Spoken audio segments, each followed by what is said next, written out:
ইতোমধ্যে শোবিজে নিজের অবস্থানের জানান দিয়েছেন গ্ল্যামার গার্ল ফারিন খান। মডেলিং দিয়ে ক্যারিয়ার শুরু করে কাজ করেছেন মিউজিক ভিডিও, টিভিসি, সিনেমা ও নাটকে।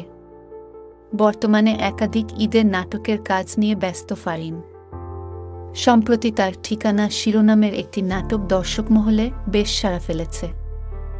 বর্তমান ব্যস্ততা নিয়ে বাংলাদেশ প্রতিদিনকে ফারিন বলেন, আপাতত নাটকের কাজই করা হচ্ছে। নাটক নিয়ে ব্যস্ত থাকতে চাই। এ মুহূর্তে নাটকের বাইরে কোনো প্ল্যান নেই। তবে ব্যাটেবলে মিলে গেলে দু একটা ওটিটির কাজ করার ইচ্ছা রয়েছে। নাটক নিয়ে ধারাবাহিক দর্শক সাড়ায় উচ্ছ্বসিত এ অভিনেত্রী বলেন, নাটকে দর্শকের প্রচুর সাড়া পাচ্ছি।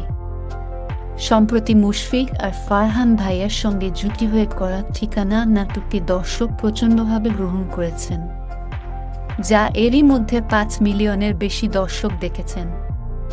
সুন্দর একটা পারিবারিক গল্পের নাটক এটি।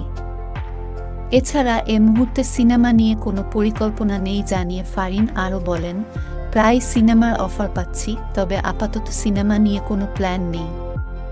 আসছে ঈদেও বেশ কয়েকটি নাটক আসবে আমার, সেগুলো নিয়ে ব্যস্ততা। এরই মধ্যে বেশ কিছু কাজের শুটিং সম্পন্ন করেছি, বাকি কয়েকটি শুটিং শিডিউল অনুযায়ী হবে। এর বাইরে একটু অবসর পেলেই নাচের চর্চাটা চালিয়ে যাচ্ছি।